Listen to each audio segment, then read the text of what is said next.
The biggest mistake people make when they're filling out forms for Social Security disability is that you don't want to write it like it's a resume. You don't want to tell them all the things that you can do, but you want to, and you don't want to lie and say you can't do anything because everybody does something.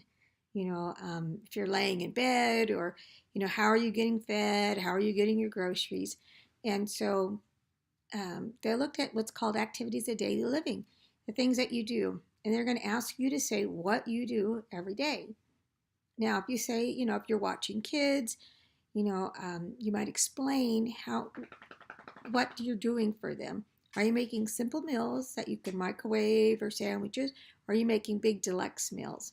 You want to be accurate. If you're running a daycare in your home, or it seems like it, then they could say you could do babysitting. Because remember, they're going to look at, are you working? Then they look at, do you have an impairment that's severe enough that could reasonably cause you to have limitations in your ability to work?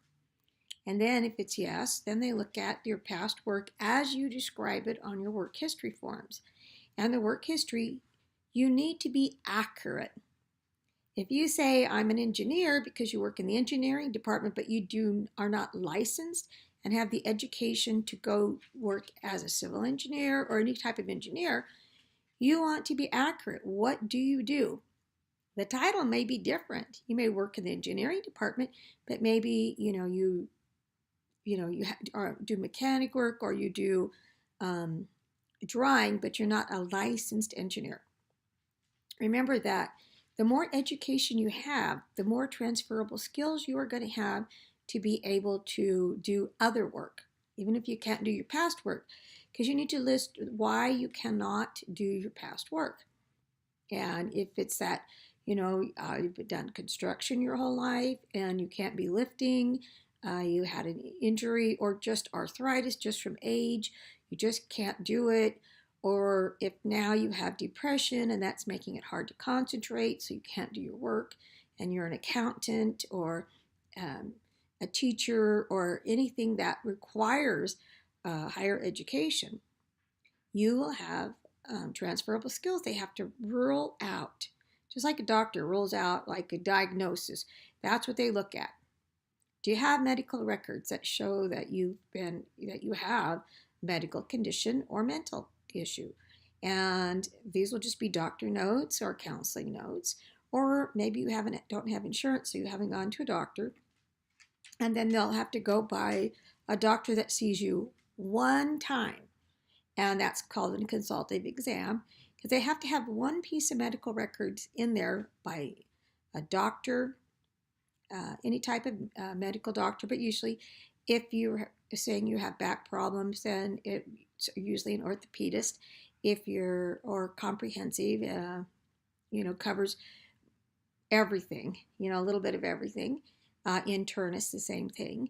And so or if you allege, depression, anxiety, those types of things, then it's going to be with a psychiatrist or a psychologist to do what they call a mental status evaluation.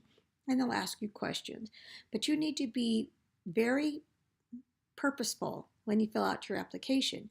Be honest. If you have the title of manager or supervisor, are you still doing the job the same as your employees, but maybe you just collect their timesheets or do interviews? That doesn't give you necessarily skills to transfer to all supervisory jobs. So list your jobs as you did it. That you want to make sure that the title doesn't say, isn't more than what you actually can do. Because you say you're a doctor and you've had all this education and you have an injury. And I've seen that happen in an application, in a claimant, and couldn't do surgery anymore. But he still had transferable skills to do a number of other jobs that doctors can do, like consulting. And he actually came to work at our agency reviewing medical records.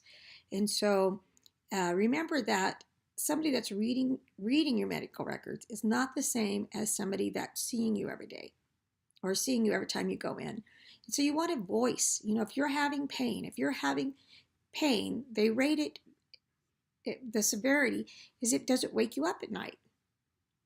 Does the pain make you have to shift your position sitting, standing? Some people have to sit, stand, and lay down.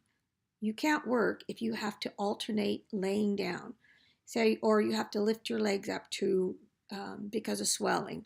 There's so many different conditions that could be limiting, and sometimes a person can have diabetes or different um, medical conditions, but they reach a new point of severity or something else happens.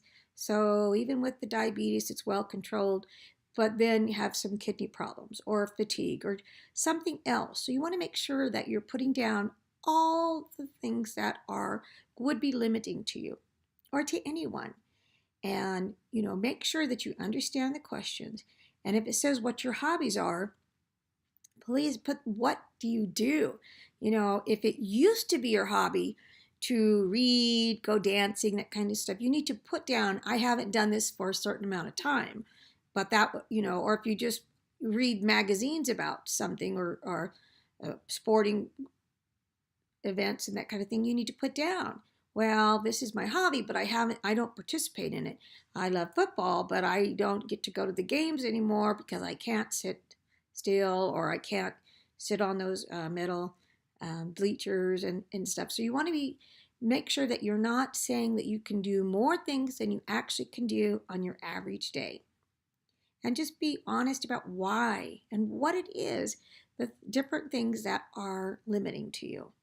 And so, like I said, that's the biggest problem I see is that people put down their work history and they'll say, oh, I'm an engineer, I'm this and that. And it's like, okay, so you're licensed. Where are you licensed? Oh, I'm not licensed.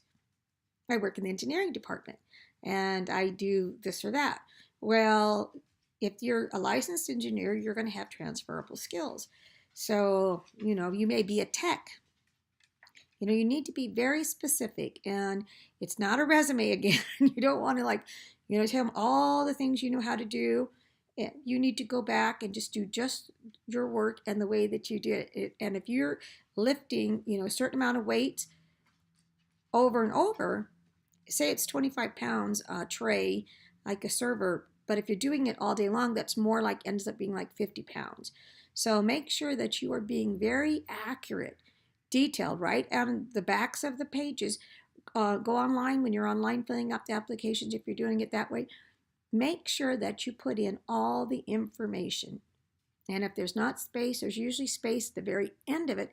I'll say, is there any other information that you would like us to know about? And detail it. Detail your limitations. If you have to run to the bathroom every 10 minutes, because you have irritable bowel syndrome or Crohn's or Graves' disease, you need to go ahead and be explicit. So, all right, well, thank you very much. I hope you're having a blessed day. Bye.